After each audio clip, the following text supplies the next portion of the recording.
Hello बच्चों, कैसे हो आप सभी। So let start with the topic. Last time हमने कहा था कि ग्राफ डिस्कस करेंगे। So in this lecture we are going to discuss graph.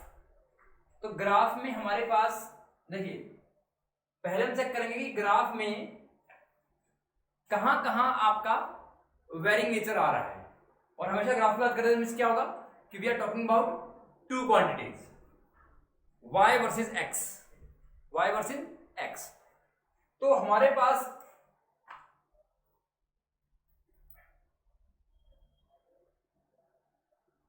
Graph की बात कर रहे हैं हम। ग्राफ,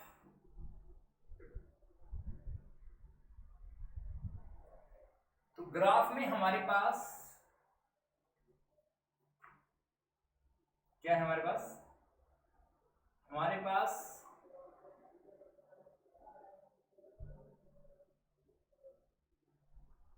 डिस्टेंस टाइम ग्राफ है। Distance time graph, displacement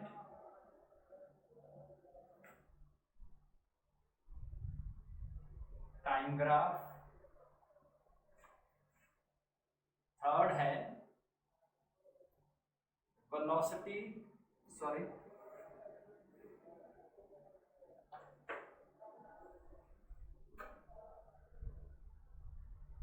speed time graph,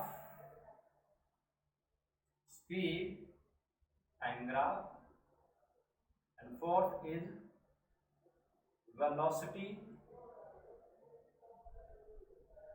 time graph,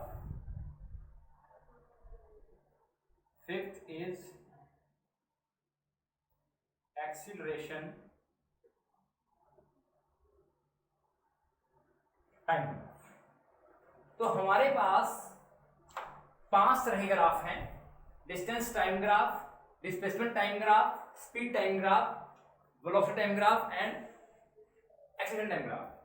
तो जब भी हम डिस्टेंस टाइम की बात करते हैं या डिस्प्लेसमेंट टाइम की बात करते हैं तो एक चीज ध्यान रखिएगा कि जब भी हम वन डायमेंशन में स्ट्रेट लाइन में मूव कर रहे हैं तो डिस्टेंस टाइम ग्राफ और डिस्प्लेसमेंट टाइम ग्राफ सेम ही चीज है।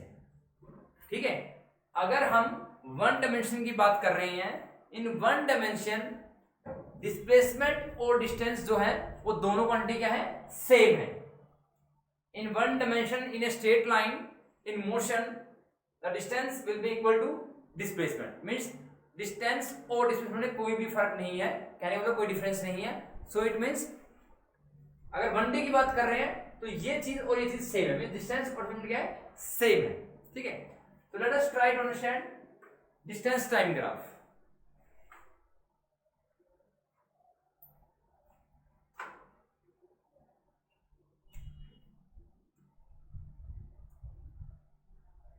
First graph is distance time graph.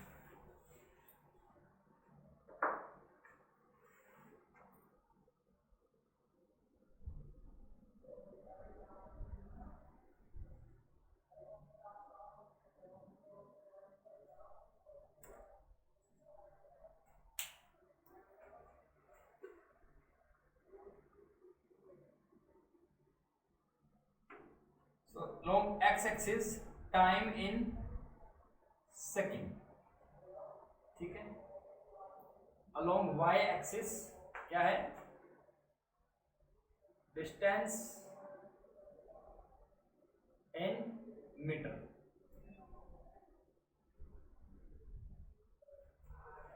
So it is 1 second, 2 second, 3 second, 4 second, 5 second. It is 5 metre, कोई लिखने जरूरत नहीं है।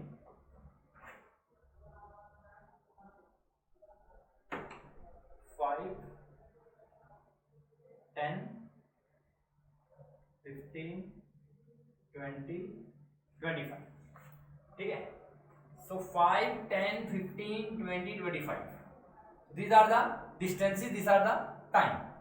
ठीक है, let us suppose कि in 1 second it will travel 5 metre, 5 metre. In 2 seconds it will travel how much? 10 meter. In 3 seconds it will travel 15 meter. 4 second में 20 second, 5 minute में 25. सो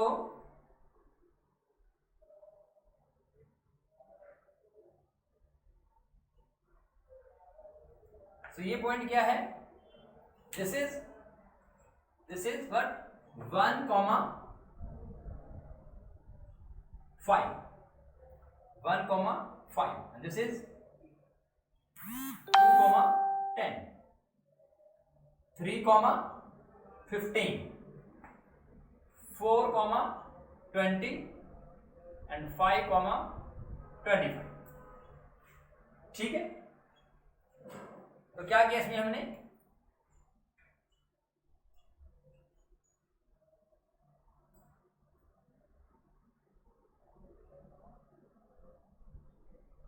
हमने पॉइंट्स ऐसे प्लॉट कर दिए.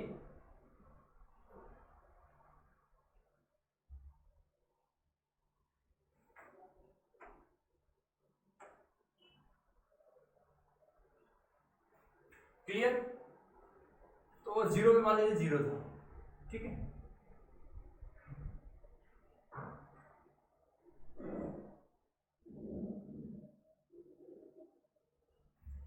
सो अब इस ग्राफ में हम देख सकते हैं this is the displacement time graph, sorry distance time graph. Distance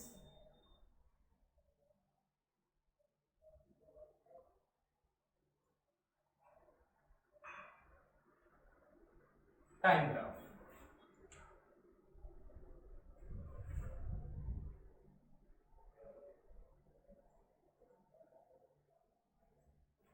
तो डिस्टेंस टाइम ग्राफ में क्या है कि अगर मैं 1 सेकंड में 5 मीटर चल रहा हूं, 2 सेकंड में 10 चल रहा हूं, 3 सेकंड में 15 चल रहा हूं, 4 सेकंड में 20 चल रहा हूं, 5 सेकंड में 25 चल रहा हूं, तो आप ऑब्जर्व कर सकते हो कि इन equal interval of time the distance travelled is equal. तो पहले 1 सेकंड में 5 मीटर चला, अगले 2 सेकंड में वो 10 चला, अगले 3 में 15 चला, अगले 4 में 20 मीटर और अगले 5 सेकंड में 25. Means in every 1 second he is travelling 5 metre. इसका मीनिंग क्या होगा? इसका मीनिंग क्या हुआ? इसका मीनिंग ये हुआ कि इस पॉइंट पे अगर मैं स्पीड निकालने बैठूं इस पॉइंट पे, तो स्पीड क्या होगी? इस पर्टिकुलर पॉइंट पे जब उसने 1 सेकंड में 5 मीटर ट्रेवल किया तो स्पीड होगी 5 मीटर बाय 1 सेकंड. कितना आ गया? 5 मीटर पर सेकंड. ठीक है, इस पे बात करेंगे तो क्या आएगी? यहां पर जो स्पीड आएगी वो क्या आएगी? That is 10 metre divide by कितना है? 2 सेकंड. कितना आएगा? 5 मीटर पर सेकंड. ठीक है, जब इसकी बात करेंगे, इसकी बात कर रहे हैं तो क्या बनेगा? Speed is equal to how much?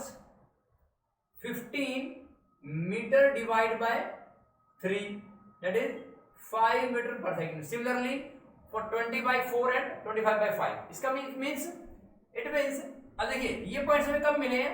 जब मैंने डिस्टेंस को टाइम के अकॉर्डिंगली प्लॉट किया and after plotting the graph between distance and time we will get this point and we will meet these point. It is a straight line. It is a straight line.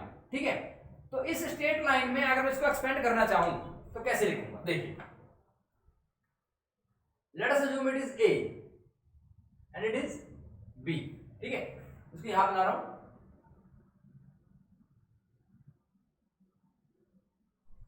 तो ये O है, ये A हो गया और ये B हो गया. ठीक है, let us assume this is angle theta. ठीक है, एंगल थीटा है. ठीक है, तो AB कितना है मेरे पास? AB is 5. AB is 5 metre. OB कितना है? 1 सेकंड. ठीक है, तो ये स्लोप है, तो ये राइट एंगल ट्रायंगल बन गया आपका. राइट एंगल ट्रायंगल में मेरे पास थीटा है वो निकालना है मुझे।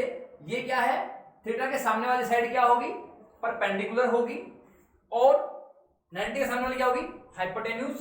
तो ये क्या है आपका हाइपोटेन्यूज, ये आपका परपेंडिकुलर, और ये क्या है, बेस। सो टेंजेंट थीटा क्या बताएगा, perpendicular by base, A B by O B.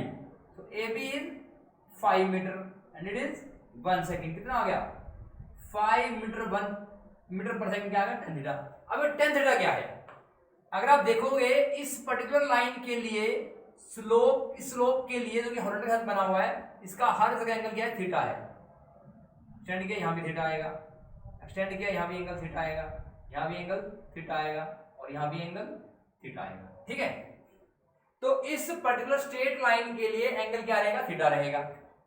तो you will find in every triangle the value of tangent theta will be equal to perpendicular by base, and what is perpendicular, that is y axis divided by x axis। अब एक चीज और, इस tan theta को हम बोलते हैं slope, slope of the graph. तो यह स्लोप मींस अगर मैं ऐसे y एक्सिस और x एक्सिस के बीच में कोई ग्राफ प्लॉट करता हूं, और अगर मुझे कोई स्लोप मिलता है, तो उसका स्लोप मुझे क्या बताएगा कि जो ये डिस्टेंस टाइम ग्राफ है, डिस्टेंस टाइम ग्राफ में जो स्लोप हमें क्या बताएगा, distance upon time, because tangent theta will tell you the slope of the graph, and tangent क्या होगा, y axis divide by x। y पे क्या है, डिस्टेंस है, x पे क्या है, टाइम है। So distance by time is speed. तो क्या होगा, इट मींस अब यहां से मेरे पास आंसर आ गया कि सिग्निफिकेंस क्या होगा, सिग्निफिकेंस क्या होगा। ठीक है, उससे पहले अब ये जो टेंजेंट थीटा है, क्या है, जो टेंजेंट थीटा है ये क्या है, ये स्लोप है। तो अब इसके लिए हमें, अब देखिए इसमें हम कंक्लूजन निकालेंगे कि tan थीटा है मेरे पास, ठीक है, तो tan थीटा, टेंजेंट जीरो की वैल्यू कितनी होती है, टेंजेंट जीरो की वैल्यू, अगर मान लो एंगल 0 डिग्री है तो क्या होगा, एंगल 0 आ गया, बिकॉज tan जीरो जो होता है क्या होता है, sin 0 बाई cos 0। देखिए ये मैथमेटिक्स टर्म्स है, वो आपको पता होनी चाहिए। फिर भी लिख रहा हूं, sin 0 degree by cos 0 degree, it is 0। Clear.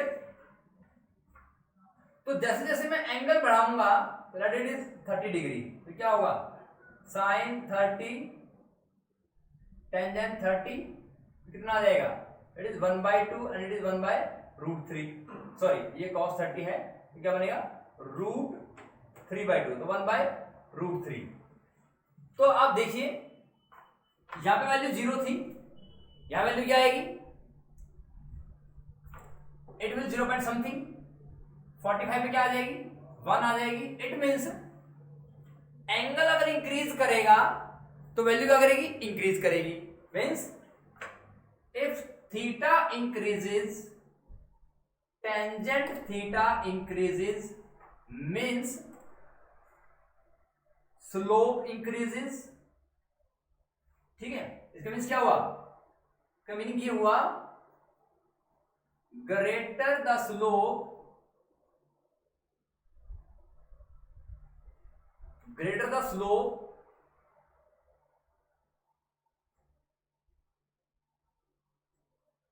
more will be theta, and more will be speed, more will be speed।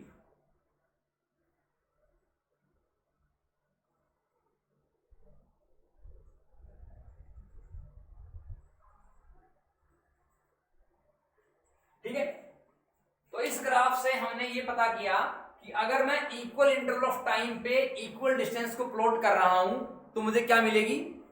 पहली बात तो मुझे इस ग्राफ को प्लॉट करने से क्या मिलेगा, that is called significance of the graph. किसी भी ग्राफ के लिए अगर आप सिग्निफिकेंस या इंपोर्टेंस पता करना चाहते हो तो you will have to identify what is the third quantity which can be obtained from these two quantities, कि उन दोनों क्वांटिटी को प्लॉट करने से क्या थर्ड क्वांटिटी आपके पास ऑब्टेन हो रही है, that will be the significance और इंपॉर्टेंस ऑफ द ग्राफ। तो किसी भी ग्राफ का इंपॉर्टेंस कैसे पता लगेगा कि उन दोनों क्वांटिटी को प्लॉट करने का मुझे एक्चुअली रिजल्ट क्या आ रहा है, कंक्लूजन क्या आ रहा है, what can I conclude from those two quantities. ठीक है, जैसे डिस्टेंस टाइम ग्राफ प्लॉट किया तो मुझे क्या मिला, स्पीड मिली, कि मुझे स्पीड कितनी है, मींस इसका स्लोप क्या बता रहा है, its slope will tell us about the speed of the graph। Means किसी भी अगर ये बॉडी के लिए या ऑब्जेक्ट के लिए अगर मैं इसको बना रहा हूं तो मींस ये क्या बताएगा, इस पर्टिकुलर ग्राफ का स्लोप हमें क्या बताएगा कि बॉडी की स्पीड क्या है। तो अगर तो स्पीड भी अलग अलग होती है, uniform speed, non uniform speed, instantaneous speed, average speed. अब ये जो ग्राफ है, अब क्योंकि इक्वल डिस्टेंस है इक्वल इंटरवल ऑफ टाइम में, तो यू नो दैट जब मैंने आपको स्पीड करवाया था तो वहां पे हमने यूनिफॉर्म स्पीड पढ़ा था। तो यूनिफॉर्म स्पीड क्या होता है, uniform means a body is said to have uniform speed if it covers equal distances in equal interval of time. तो क्या हो रहा है, इक्वल डिस्टेंस, देखो हर एक सेकंड में 5 मीटर कवर कर रहा है, एक सेकंड में 5, अगले एक में फिर 5, अगले एक में फिर 5, मींस पहले एक में 5 कर रहा है, अगले 2 में 10 हो गया, अगले 3 में 15 हो गया, अगले 4 में 20 हो गया। Means every time, every 1 second, after every 1 second it covers 5 metre, it covers 5 metre. तो हर एक सेकंड में क्या कर रहा है, वो 5 मीटर कवर कर रहा है। It means equal distance in equal interval of time, it means the slope of this graph will tell us about the uniform speed of the graph। कि ये ग्राफ क्या बता रहा है कि जिस भी बॉडी या स्पीड, बॉडी या ऑब्जेक्ट के लिए हमने ग्राफ प्लॉट किया है तो उस बॉडी की स्पीड क्या है, यूनिफॉर्म है, वो क्या है, यूनिफॉर्म है। एंड रिमेंबर वन थिंग, इस ग्राफ का स्लोप जितना ज्यादा होगा वो किस पे डिपेंड करेगा, it will depend on angle, the angle made with the horizontal. ध्यान रखिएगा, the angle made with the horizontal that will decide how much is the slope. So greater will be the angle with the horizontal, the greater will be the slope and more will be the speed, more will be the speed। तो conclusion क्या आया, theta अगर increase कर रही है, tangent theta की value increase कर रही है, और क्योंकि स्लोप हमारा क्या है, tan थीटा है, इट मींस स्लोप की वैल्यू क्या कर रही है, इंक्रीज कर रही है। क्या कर रही है, इंक्रीज कर रही है। क्लियर, थीटा की वैल्यू इंक्रीज, tan थीटा की वैल्यू इंक्रीज होगी, स्लोप की वैल्यू इंक्रीज हो गई। इसका मीनिंग ये है, so whenever your theta will increase, tangent theta will increase and slope will increase, so higher will be the angle, greater will be the slope and more will be the speed। so distance time graph का क्या significance है, it will tell us about the speed of the body or speed of the object, and if the graph is plotting in such a way that after every equal interval of time it will cover equal distance, it means that graph tells us about the uniform speed of the body or object। clear, this is all about your distance time graph। ठीक, similarly अगर मैं displacement time graph को plot करूं वो भी कुछ ऐसा ही होगा।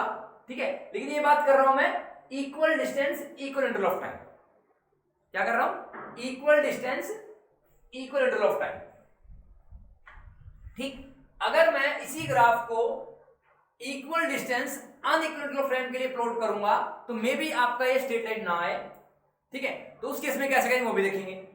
तो अब डिस्टेंस टाइम ग्राफ मैंने प्लॉट किया, जब मैंने equal distance equal interval of time में प्लॉट किया है तो इसका मीनिंग क्या हुआ, what is the nature of graph. देखो दो चीजें होती हैं, what is the significance of graph, कि मतलब ग्राफ की इंपॉर्टेंस क्या है। इंपॉर्टेंस मतलब ये है कि आपको ये ग्राफ प्लॉट करने से एक्चुअली में ऑब्टेन क्या हो रहा है, क्या थर्ड क्वांटिटी मिल रही है।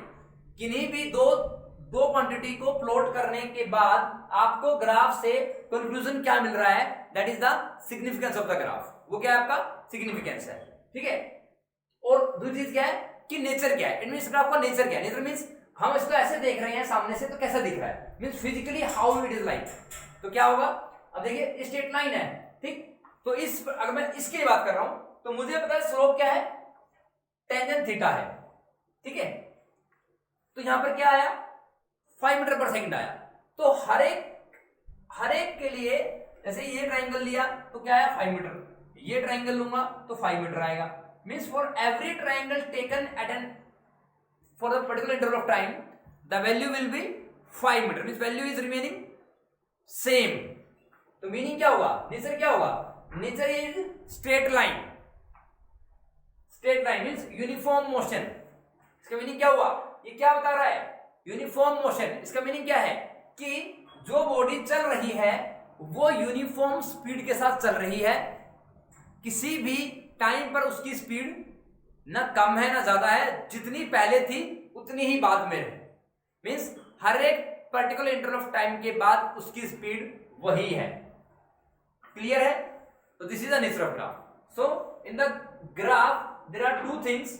What is the nature of graph, कि नेचर क्या है ग्राफ का।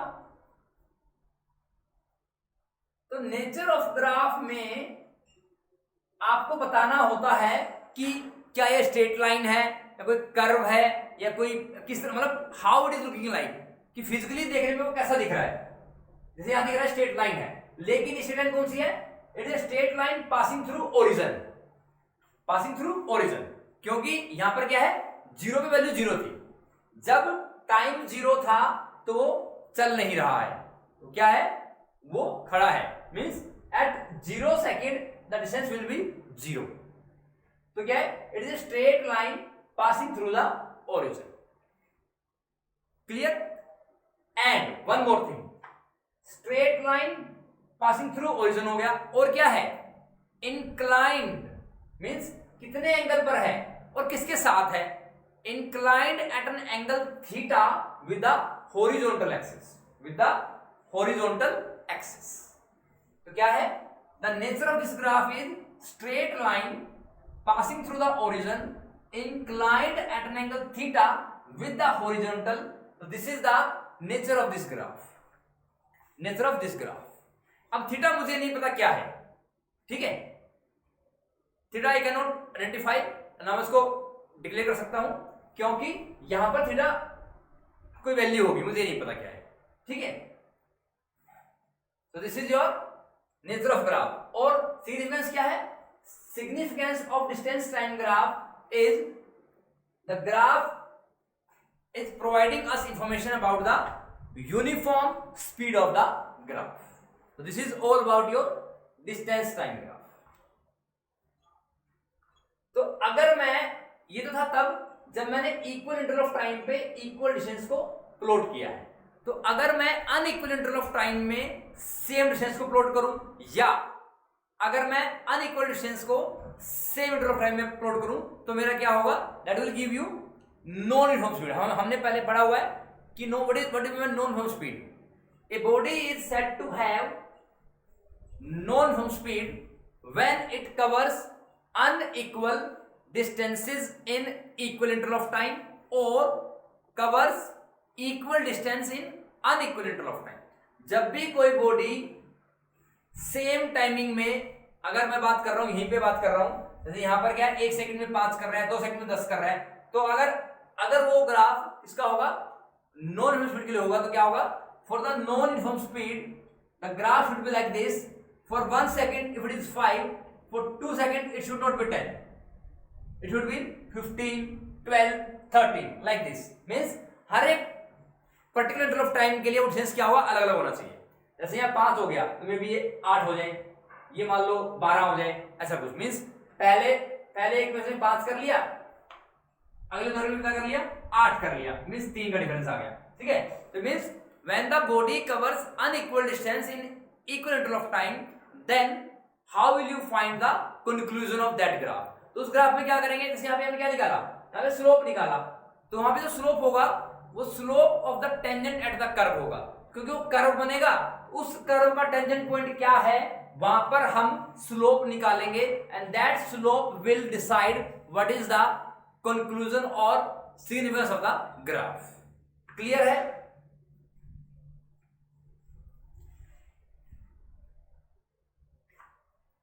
थोड़ा बना के दिखाता हूं आपको कैसे होगा।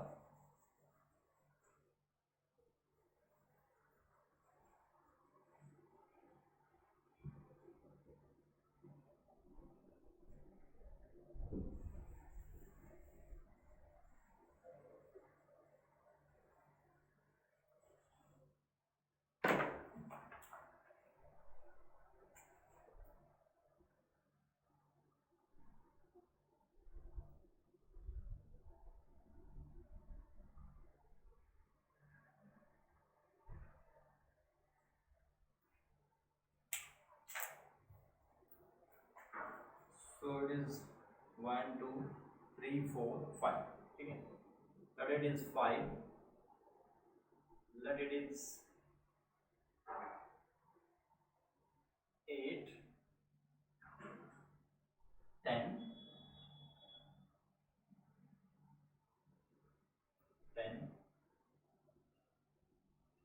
13, 17, 20. ठीक है, तो यहां पे देखिए कि 1 सेकेंड में 5, 2 सेकेंड में कितना है 8, 3 में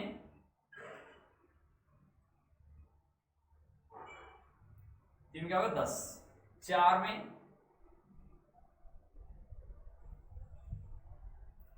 4 में होगा 13, 5 में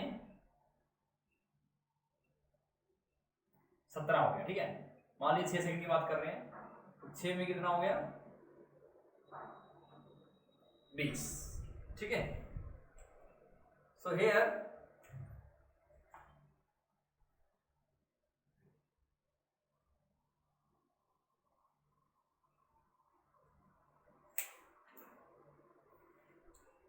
तो यहां पर आप देखोगे कि जो ग्राफ है वो एक कर्व की तरह आएगा।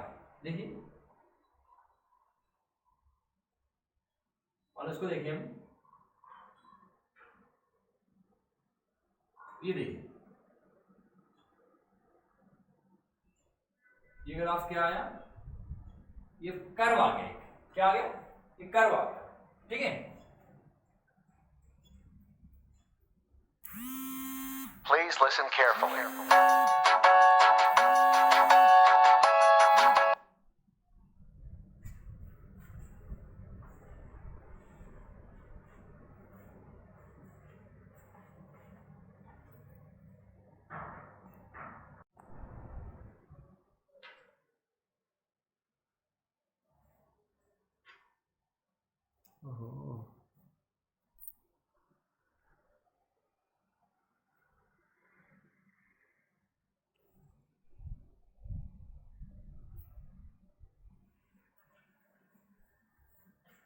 So this is the curve. तो मैंने क्या कहा था कि इस ग्राफ में अगर हमें क्या निकालना है, स्लोप निकालना है। ठीक है, तो वो क्या होगा, slope of tangent at any tangent for the curve, for the curve.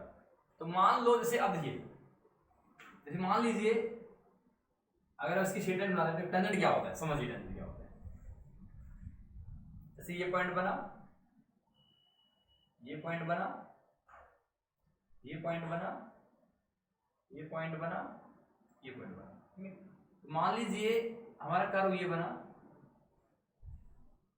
ठीक, तो अगर मैं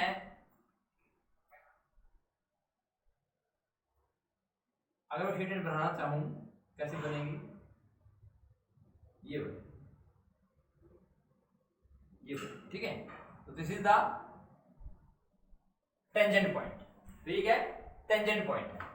ठीक है, तो आप कहीं दो पॉइंट को ले लीजिए, तो स्लोप निकाल दीजिए। मान लीजिए ये चीज दी मैंने, ठीक है, इसका स्लोप निकाल दीजिए। तो its slope will tell you the amount of the speed. तो स्पीड क्या होगी, यहां पर नॉन यूनिफॉर्म आएगी। So means for the graph which is having unequal distance in equal interval of time, in that graph the slope of the tangent for the curve क्या होगा, that will tell us about the speed, and that speed will be non uniform speed because we are plotting unequal distance in equal interval of time। और अगर इसकी जगह हम यहाँ पर timing को अलग अलग कर देते, मींस यहाँ पे 1 है या 3 होता या 5 या 2 या 6 ऐसा होता, then we will cover the distance। तो क्या होगा, distance upon time, उसके इसमें डिस्टेंस सेम होता है, मींस 5 10 15 20। तो if you are plotting equal distance in unequal interval of time और अनइक्वल इंटरवल ऑफ टाइम में इक्वल डिस्टेंस कर रहे हो, या इक्वल टाइमिंग में अनइक्वल डिस्टेंस कर रहे हैं तो हमारा क्या आएगा, ग्राफ क्या आएगा, it will tell us the non uniform speed and by finding the slope of the tangent for the curve, for the given curve क्या करेंगे, गिवन कर्व के लिए टेंजेंट पॉइंट कहां पर है, उस पॉइंट पे हम क्या निकालेंगे, स्लोप निकालेंगे and that slope will tell us the non uniform speed. Clear है? चलिए अब डिस्टेंस टाइम ग्राफ हमने दोनों कर लिए हैं कि यूनिफॉर्म स्पीड भी हो गया और नॉन यूनिफॉर्म स्पीड भी हो गया हमारा, ठीक है। तो अब डिस्टेंस टाइम ग्राफ अगर सिंपल प्लॉट कर रहा हूं तो डिस्टेंस टाइम ग्राफ में और डिस्टेंस टाइम ग्राफ में कोई फर्क नहीं है अगर मेरा मोशन की डायरेक्शन क्या है, सेम है, ठीक है। अब जैसे मान लो मैं यहां पर ऐसे जा रहा हूं, मैंने पहले एक सेकंड में 5 किया, फिर 8 कर लिया, फिर 10 कर लिया, फिर 13 कर लिया। अब अगर वो ऐसे मतलब एक ही डायरेक्शन में मूव कर रहा है ना, उस केस में डिस्टेंस टाइम ग्राफ और डिस्प्लेसमेंट टाइम ग्राफ दोनों ही सेम चीज बताएंगे। क्लियर है? तो अगर डायरेक्शन ऑफ मोशन चेंज हो जाता है, मान लीजिए वो कह रहा है कि उसने पहले सेकंड में 5 किया, फिर क्या किया 8 किया, फिर क्या किया 10 किया, फिर क्या किया 4 किया, ठीक है। तो अगर ऐसे कह रहा है तो इट मींस जैसे ही वो 10 के बाद कह रहा है कि 4 मीटर किया, इट मींस 10 मीटर जाने के बाद वो 4 मीटर क्या है वापस आ रहा है, इट मींस कितना किया 6 मीटर किया। क्लियर है? तो मींस अगर हम ग्राफ प्लॉट करते हुए डायरेक्शन ऑफ मोशन के अपोजिट डायरेक्शन में आएंगे, in that case we will consider the displacement. तो डिस्प्लेसमेंट का मीनिंग क्या है कि हम जिस डायरेक्शन में मूव कर रहे हैं और अगर उससे अपोजिट डायरेक्शन में हम जा रहे हैं, then we will take the displacement. Means distance और डिस्प्लेसमेंट की वैल्यू एक स्ट्रेट लाइन में चलते हुए न्यूमेरिकली सेम आएगी। क्या आएगी? सेम आएगी, ठीक है। मान लीजिए ये स्ट्रेट लाइन है, यहां पर वो 4 मीटर चला, ठीक है। वो कहता है कि find the distance and displacement. तो इस केस में ए से बी तक जाने में उसका डिस्टेंस भी सेम है और डिस्प्लेसमेंट भी सेम है, ठीक है। मान लीजिए वो कहता है कि ए से बी गया वो, ठीक है, फिर वो बी से ए गया, ठीक। वो कह रहा है कि ए से जब बी गया वो 4 मीटर चला, जब बी से वापस आया तो वो 8 मीटर चला, मतलब 4 मीटर तो वो इधर चला, जब वो इस तरफ चला कितना चला वो 8 मीटर। इसका मतलब ये हुआ कि ओरिजिनल डायरेक्शन ऑफ मोशन के अपोजिट डायरेक्शन में वो 4 मीटर फालतू चला है। इट मींस क्या होगा डिस्प्लेसमेंट, जो डिस्प्लेसमेंट होता है वो होता है the position of the initial point, sorry position of the final point respect to initial point. तो जैसे यहां से चला वो, ठीक है, यहां से यहां गया, ठीक, यहां से यहां आ गया, यहां से क्या हो गया 0 हो गया, क्योंकि 4 मीटर गया और 4 मीटर आया। It means 4 metre is positive in the direction of motion and when it is moving in opposite direction it will be -4। So -4 + 4, तो यहां तक क्या हो गया, it will be +4, it will be -4, तो -4 + 4 इज 0। और जब इधर गया वो क्या हो गया 4 मीटर और बहुत बड़ा कितना आ गया -4 metre. Because why -4, because earlier from this point it is moving in this direction and here and this point is in reverse direction with reference to original direction. So इसे क्या होगा -4, तो क्या होगा यहाँ पर डिस्प्लेसमेंट क्या होगा -4 हो जाएगा। क्लियर है? तो जब भी हम डिस्प्लेसमेंट की बात करेंगे तब हम बात करेंगे डायरेक्शन की। Clear? This is all about your distance time graph for equal distance equal interval of time and unequal distance equal interval of time, ठीक है। So in the next lecture we will do the speed time graph और velocity time graph, ठीक है। Thank you so much.